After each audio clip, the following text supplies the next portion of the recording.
भारत के सभी राज्यों की खबर SNS न्यूज चैनल पर, खबर जो आपको रखे सबसे आगे। नमस्कार, मैं विशाल पटेल। SNS टीवी में एक बार फिर से आपका स्वागत है। आइए चलते हैं कुछ खास खबरों की ओर और दिखाते हैं यह बड़ी खबर। तुमसर मोहाली विधानसभा आमदार इनकी ओर से तुमसर तहसील के नेहरू ग्राउंड में जन सम्मान यात्रा आयोजन किया गया, जिसमें राज्यसभा खासदार प्रफुल्ल पटेल, महाराष्ट्र राज्य के वित्त मंत्री और उप मुख्यमंत्री अजीत दादा पवार उपस्थित रहे।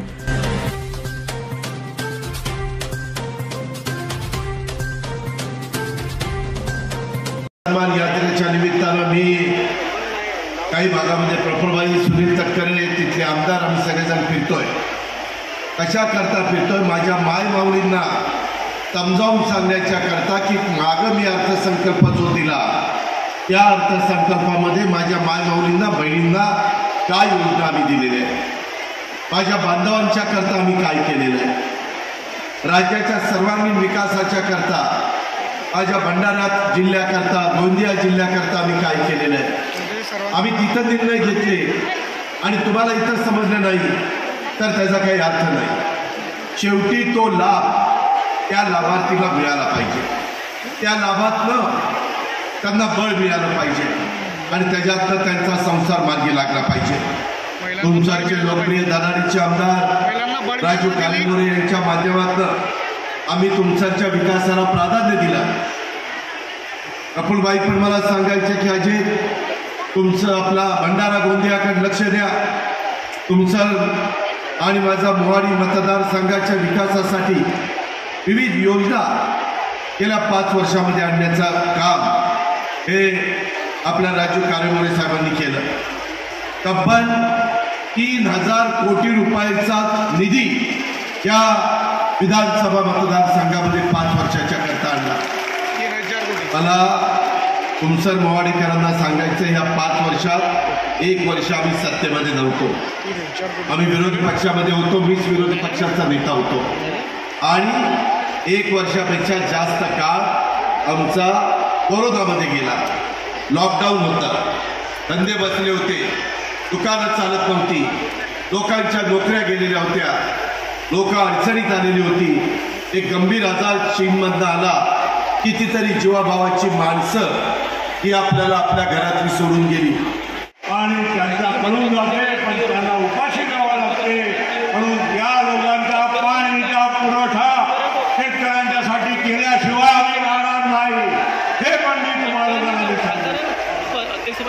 म्हणून मित्रांनो, आज या तुमसर मोहाडीच्या दोन्ही तालुक्यामध्ये आपल्याला 100% सिंचन करून द्यायचं आहे।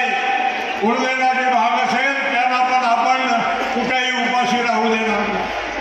आज आपला हा हस्तकलांचा जिल्हा आहे, आम्हाला माहीत आहे की जेव्हा जेव्हा आम्ही त्यांच्याकडे बोलतो आमच्या जिल्ह्याच्या शेतकऱ्यांचा विषय पहिला बोलतो। आज आपल्या या ज्या आपला गोंदिया, भंडारा जिल्हा, नागपूर जिल्हा, चंद्रपूर, गडचिरोलीमध्ये आपण भात पिकवणारे, धान पिकवणारे शेतकरी आहोत। तुम्हाला आजपर्यंत कधी बोनस मिळत नव्हता। 2009 मध्ये पहिल्यांदा विकासाच्या करता जे जे काही करता येणं शक्य आहे ते ते करण्याच्या करता हे महायुतीचं सरकार हे कुठं मागं राहणार नाही, अशा प्रकारची खात्री मी आपल्याला देतो। महायुतीच्या माध्यमातून राष्ट्रवादी काँग्रेस पक्ष राज्यात विकासात महत्त्वाची भूमिका बजावतोय। त्याच्यामध्ये कोणत्या योजना आहेत त्याची माहिती तुम्हाला माहिती पाहिजे असेल तर महाराष्ट्रवादी हेल्पलाईन आपण सुरू केलेली आहे। त्याचा क्रमांक 98 61 71 71 91 61 71 71 71 व्हॉट्सअप करा, त्याच्यामध्ये तुम्हाला सगळी माहिती देण्याचं काम आम्ही करतोय। आपला महाराष्ट्र हे लोककल्याणकारी राज्य, लोककल्याणकारी राज्यात फक्त रस्ते, पूल, प्रशासकीय इमारती, दळणवळण एवढंच महत्त्वाचं नाही, तर जनतेच्या हिताच्या, तुमच्या प्रगतीला प्रोत्साहन देणाऱ्या लोककल्याणकारी योजना या ज्या आता मी तुम्हाला सांगितल्या त्या लोककल्याणकारी योजना राबवणं हे गरजेचं आहे। आणि त्या दृष्टिकोनातनं हे महायुतीचं सरकार कटिबद्ध आहे आणि राज्यातील प्रत्येक घटकासाठी त्या योजना राबवण्यात येतात। लोकसभेला तुम्ही आमच्यापासून जरा दूर गेला होता, त्याचा उल्लेख प्रफुल्लभाईंनी आपल्या भाषणात केला। आमच्यावर रागावला, तो तुमचा अधिकार आहे, परंतु आता रागावू नका। आम्ही संविधान बदलणार नाही, कारण नसताना हे संविधान बदलतील अशा प्रकारचे आरोप झाले। संविधानाला धक्का लागणार नाही। आम्ही जय महाराष्ट्र, जय हिंद, जय भीम म्हणणारी माणसं, त्याच्यामुळं आपलं संविधान एवढं उत्तम आहे। घटनेचे शिल्पकार डॉक्टर बाबासाहेब आंबेडकर भारतरत्न यांनी जगाला अति